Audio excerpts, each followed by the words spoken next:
Sa isang bubong, tayo ay namulat. Iba't ibang kwento, iba't ibang sulat. Si May na laging nariyan para umalalay. Si Jane ay nakasama sa bawat kulay ng buhay. Si Saysay na nagbibigay ng saya at sigla. At si Marjo na hindi magpapahuli sa tuwa.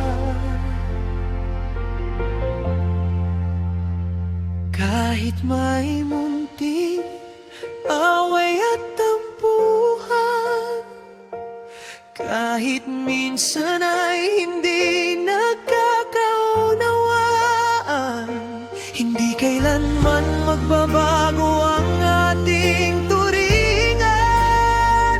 Dahil tayo'y magkakapatid, walang iwanan. Pagmamahal natin ay tapat at tunay, hanggang sa dulo tayo ang magkakaakbay.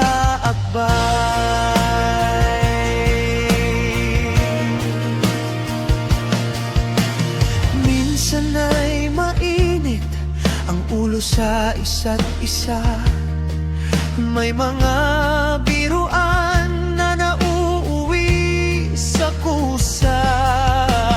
Ngunit ang galit mabilis ding lilipas. Ang samahang ito walang kupas.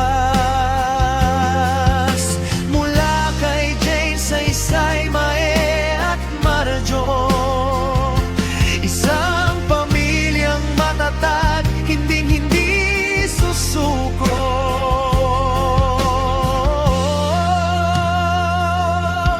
Dumaan man ang bagyo o anumang pagsubok, sa piling ng bawat isa tayo ay may kupkop.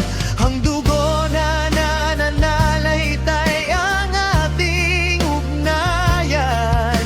Higit pa sa ginto ang ating samahan.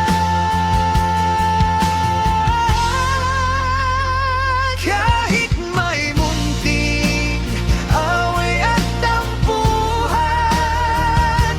kahit minsan ay hindi nagkakaunawaan, hindi kailanman magbabago ang ating turingan. Dahil tayo'y magkakapatid, walang iwanan.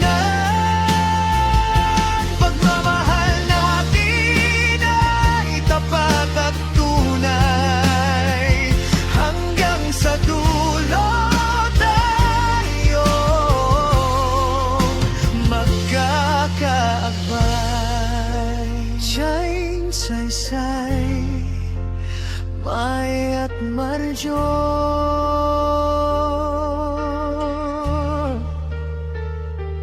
kailanman hindi magbabago. Magkakapatid habang buhay.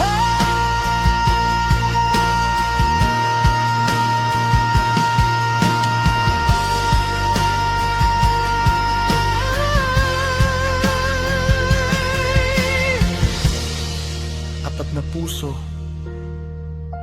isang dugo. Apat na pangalan, isang pinagmulan. Jane, Saysay, Mae at Marjo ang turingan. Sa bawat halakhak at asarang walang humpay, kayo ang sandigan sa bawat hamon ng buhay. Hindi maiwasan ang munting tampuhan.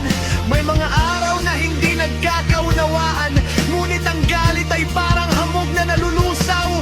Sa init ng pagmamahal na laging nangingibabaw, mundo man ay magbago at panahon ay lumipas, ang samahang kapatid ay hinding-hindi kukupas.